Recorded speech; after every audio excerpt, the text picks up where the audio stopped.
Welcome to this edition of Let's Talk 716 Sports. Today, my guest is Joe Miller from the Overreaction Podcast. Today, we will be talking Buffalo Bills football. What's up, dude? Not much. No? Did you go bowling today? No, I went yesterday. You did go yesterday and the day before, right? Yeah. Apparently you bowl a lot. Do you bowl a lot? Yeah. I suck at bowling. Just so you know, I'm awful at it. I throw the ball as hard as I can. That's not the right way to bowl. I just chuck the ball as hard as I can. How do you think Josh Allen will do this year? That's a really good question. I think from everything we're seeing and everything that we're hearing from, camp, it's not really training camp the way that, or preseason the way that we've had it before, but from everything that we're seeing, everything that we're hearing, I believe the sky's the limit for Josh Allen. Now, obviously they have to play the games. It's always a situation where, it's a little bit different when Josh Allen is in practice and, he knows he can't be hit. He knows that nobody's going to necessarily really be in his face. None of the guys are going at 100%, so it's not live action like it would be on Sunday. But when you're talking about a young man who made the jump from college to pros, was very, very, very raw, and then made the jump from year one to year two that he made, I think, Robby, there's a lot to be hopeful for. I think there's a great opportunity and a great potential for him to be a lot better this year than we've ever seen him be. I have been on record on my own podcast many times as saying that we're not going to know who the real Josh Allen is until probably week 9 of this season. And I still think that's true. I still think that we won't know until probably week 8, week 9, what his true potential, his true ceiling, and kind of like who Josh Allen is going to be in the NFL. Is there a chance that he could get worse or regress? There is. Is there a chance that he could plateau? Probably. But I think he's going to do well. I expect him to probably be in that 3,850 and 3,900, just short of 4,000 yards this year, which would be a great step. Touchdowns wise, I really can't say 25-ish somewhere. I know that they're going to probably try to get him to not run as much. He was in. Did you see his interview the other day that he had? I think he had an interview yesterday. Did you catch that by chance? No. Gotcha. Well, in that, he made a couple comments in there that they don't want, he can't take the hits that he takes from running. It doesn't mean that he's not going to run. It just basically means that, it's a situation where he has to protect himself a little bit better. So I would say that he's probably not going to be running as much this year as he has in the past, which means he's going to be committed to being in the pocket. So I think the sky's the limit. What do you think? How do you think he's going to do this year? I think he would do pretty good as long as he just hold on to the ball and just doesn't get careless with it. Agreed. That's a good point. Yeah, for sure. And they've been doing, there was some video, I think today, of them doing some drills, some ball protection drills. So they're working on it in practice. So they know that it's a point of emphasis that they need to work on. So I agree with you. If he protects the football, he's going to be that much better. I agree. Totally. What do you think of the punter kicker situation will be this season? Oh, hopefully not the train wreck that it was last season. Between the punter and kicker, our special teams were special. They were not great. There's obviously a battle going on right now in both of those positions in preseason and training camp. And already Vedvik has lost. So Corey Bojorquez, from the punter standpoint, is the incumbent punter. And in my opinion, didn't impress and hasn't impressed since he put on a Buffalo Bills uniform. So they brought in Vedvik to compete, and then Vedvik didn't work out, so they've already moved on from him. So now the new guy, Lachlan Edwards, is in there, and they're going to battle it out. So we're gonna see, and then obviously we have the draft pick, Tyler Bass, who Jay Spence the King is high on. Jay Spence thinks that Tyler Bass is going to win the job, but I've read conflicting reports about just how he's doing and how Hauschka's doing. At this point, I would tell you, any one of those guys could win.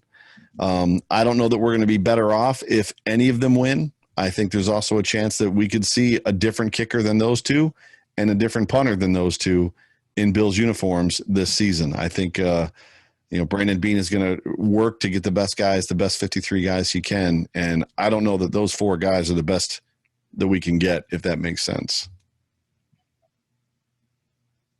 I liked Corey Bojorquez when he's in a Bills uniform. Yeah, why is he? You want to tell everybody why? Because he wears the number 9. The number 9. Yep, Robby's favorite number. In case you guys don't know, Robby's favorite number is 9, which is cool. So it's pretty awesome.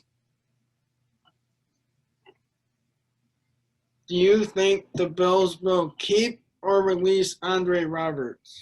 This is a hot topic for Bills Mafia. Like you're on Twitter, so you've seen it, right? You've been reading what everybody's been saying. I mean, there's battles going on between Sal Capaccio and not between Sal and Bruce Nolan, but Sal's battling people on Twitter about it. Bruce Nolan's battling people on Twitter about it. Greg Thompson is battling people on Twitter about it. Half the Buffalo Fanatics staff is battling people on Twitter about it. You have to keep Andre Roberts on this football team. It doesn't matter if he's a cornerback or a wide receiver or whatever position he plays. He is a Pro Bowl cornerback or Pro Bowl kick returner on this football team, punt returner on this football team. And, those guys don't come along every day. And he's not easily replaceable. So there's a lot of people out there that are concerned just about, do you keep – do you waste is the word they use. Do you waste a roster spot on a kick returner? And if the kick returner's name is Andre Roberts and he goes to the Pro Bowl every year, yes, you absolutely waste a roster spot on Andre Roberts. So I'm of the opinion that Andre Roberts makes this football team. What do you think? I think he would make it still, even though some people are saying that he won't make it. It's hard for me to believe that people literally think that he can be that easily replaced. I just don't see it happening. I mean, we've seen Isaiah McKenzie back there before, and I'm an Isaiah McKenzie fan, and we've seen Micah Hyde back there before, and I'm a Micah Hyde fan. But that special teams unit looks a lot different on returns when Andre Roberts is returning the football, and I think you would agree. Yeah, and I like Isaiah McKenzie too. Yeah, he's good. Yeah, if he doesn't make our roster, he's going to be starting in the NFL someplace for sure. How will Josh Allen spread the ball around this year? That's a good question. He's got some guys on this team that he's going to have to feed, right? When you look at the spread between John Brown, Cole Beasley last year versus, adding Diggs to this roster, and Diggs is going to want to get fed. I think today in practice, they talked about 4 in a row or 5 in a row attempts went to Stephon Diggs from Josh Allen. So there's a clear marketable attempt right now by Josh Allen and Stephon Diggs to get on the same page, to gain some rhythm, to really begin to understand each other, how Josh throws and what he likes to see versus how Stephon Diggs runs routes and basically the types of routes he wants to run. I want to say that, if I had best case scenario and I had my way, I would want to say that they're going to do what they have to do to beat teams. So they're going to game plan guys open, and they're going to game plan against the defenses they're playing. And whoever that week, has the best matchup is going to get the most balls. I don't ever want to see a situation where a quarterback is force feeding a wide receiver. So basically, regardless of what's going on with Stephon Diggs or Cole Beasley or John Brown, that Allen is throwing the ball to, he has to throw it to Diggs 15 times. Like I don't want to see that world. I don't think that world will happen. I think if the Bills are winning and they're playing well and Stephon Diggs is seeing catches and seeing attempts, he's going to be happy. But to answer the question, how will Josh Allen spread the ball around this year? I think it's going to be a lot like last year. I think that he's going to find the open receiver. I think a lot of it's going to depend on his pre-check read, as far as, where the matchup is favorable. And I think that Stephon Diggs is going to draw a lot of double coverage, which is going to open up Cole Beasley underneath a lot. So I think there's great opportunity for winning matchups, and I think Josh will spread the ball around efficiently this year. Who will get the punting job this year? Corey Bojorquez or Edwards? I don't think you want to hear my answer. You're rooting for Corey Bojorquez because Corey wears number 9. What if Bojorquez gets cut and Edwards changes his number to 9? Would that be okay? Yeah. I think Edwards is going to win it. I am not a huge fan of Corey Bojorquez and the work that I've seen him put in. I don't know Corey Bojorquez. I'm not saying he's not a nice guy. He's probably an awesome dude. From what I've seen and what I've seen from NFL punters, he's just not on par. I've heard he's had a couple good days at camp this year. And I'm not saying that there's not room for him to improve. So if he makes the team, if Corey Bojorquez beats out Edwards, then I would say that they've seen some improvement out of him this offseason or this training camp. But if I had to put money on it, I would say that it's going to be Edwards or somebody else. It's either going to be Edwards or somebody that's not named Bojorquez on Edwards. But we'll see. I mean, we got a couple weeks left and cut down day is coming. So we're going to find out, and your magic number 9 might still be on the team or he might not. We'll see. Cause I think like you mentioned in one of your shows that Bojorquez kicked one and it went off the side of his foot. Shankopotamus. Yes. And you said you were gonna rip the TV off your. Yes, if it happens, yes, if it happens again, I'm gonna rip my TV off the wall. Yes, we know, and that just comes back to, we've seen it. We know what he brings to the table. We know, what he's going to give us. So if we go into the season after 2 seasons with him, watching him shank balls off the side of his foot, and in the first game or the second game, he shanks the ball off the side of his foot, I don't know what we should be other than super frustrated, right? And like Jay Spence said in your show, he said he shanked it off his foot or something, and I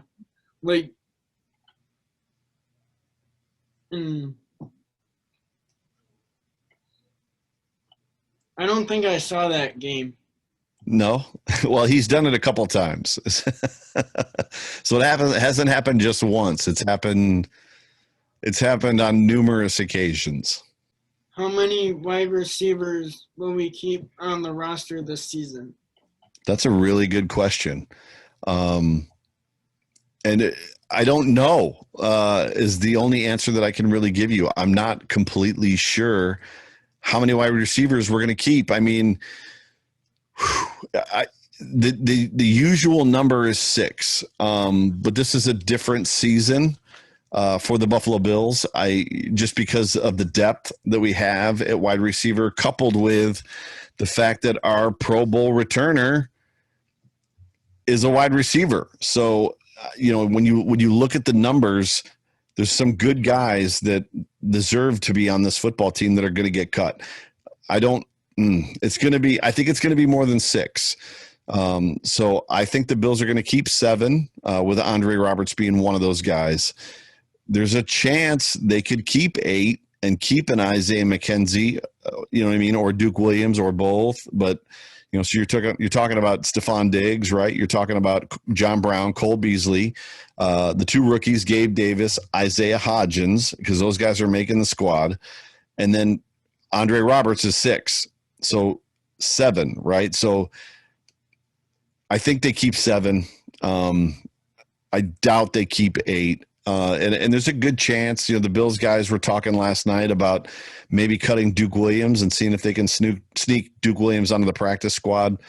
I don't see that happening. If Duke Williams gets cut, somebody's picking him up. Same thing with Isaiah McKenzie. I think the only guy on this roster that if he gets cut, possibly clears waivers is Robert Foster. Did I say that a second ago? Isaiah McKenzie is not going to clear waivers. Duke Williams is not going to clear waivers. However, I think Robert Foster will. But my answer would be 7. I think they're going to keep 7 wide receivers. What do you think?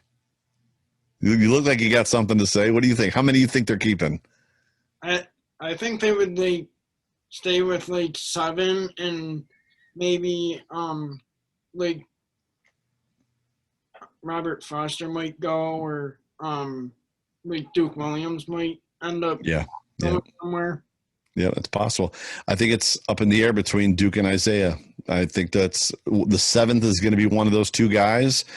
And right now, the different guy is Isaiah. So last year, Duke Williams was the guy that was different from everybody else on the squad. And now with Gabe Davis and Isaiah Hodgins there, Isaiah McKenzie is kind of the different guy that's on the squad. So if they want to keep somebody that's a little different, it's probably going to be Isaiah McKenzie. But we'll see.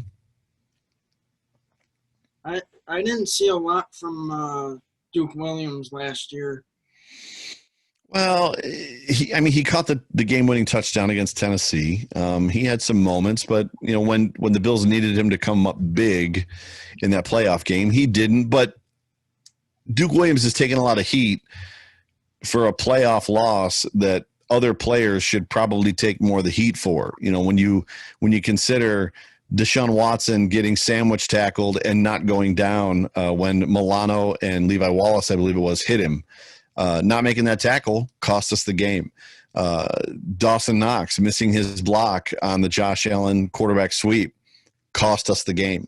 There was a lot more opportunities and a lot more people that probably had some egregious moments in that game than Duke Williams, missing a catch. John Brown not getting his feet down on the sideline potentially cost us that game. So there's a lot of blame to go around. Duke Williams is a heck of a football player, and he's going to make some noise if he gets a chance to start. It's just a matter of if he gets a chance to start. And the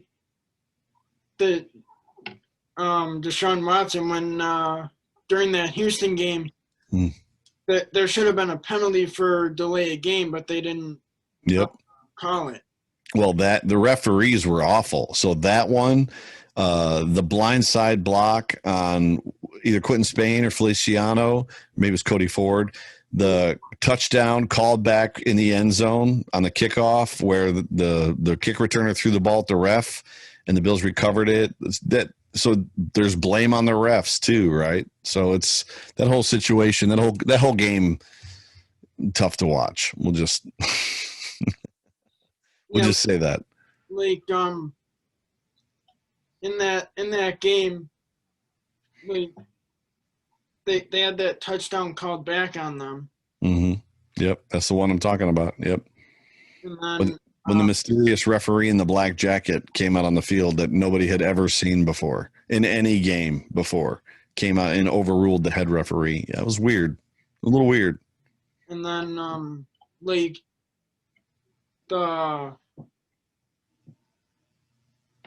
that one penalty it was on Cody Ford for that blindside block. That's who it was. Yep. That didn't even look like a penalty. It wasn't. It happens every game, almost every series, and they called it against the Bills at a time that mattered, on a play that mattered. So yeah. And then sometimes the referees call a penalty on Jerry, not when Jerry Hughes gets held, they don't call a penalty on it. That's right. Jerry Hughes gets held almost every play. Like he gets held a lot, and they don't call it. He never gets the calls. It's unfortunate. Do we have the right guys to protect Josh Allen on the offensive line this year? So consistency and continuity are an important factor. John Feliciano going down and being hurt for, I don't know what the prognosis is at this point when he'll be back, but that hurts. So there's definitely a question mark at the right guard spot right now. But one spot is easier to fill than multiple spots. So, it is also temporary, and there's going to be a great deal of like the first 2, 3, 4 games of the season of teams really kind of feeling themselves out and feeling each other out and remembering how to play football together again, which we see every year. But this year it's going to be even worse, exacerbated just because there's no preseason games. So I think the Bills can weather that storm, those first couple games early. Maybe Cody Ford slides into right guard and Seki plays right tackle. But once Feliciano comes back, the continuity that's there between those players, I think we've got the right guys. That offensive line was good last year. They weren't great, but they were good. And I think this year they have an opportunity to progress and be a little bit better. I hope that the offensive line just, is – there's something behind you. Yes, my cat. There's something behind you. Yeah. That was awesome. Yeah, I thought there was something else. No, it was a cat. My daughter's kitten. It's appropriately named Kitty. That's its name, Kitty. And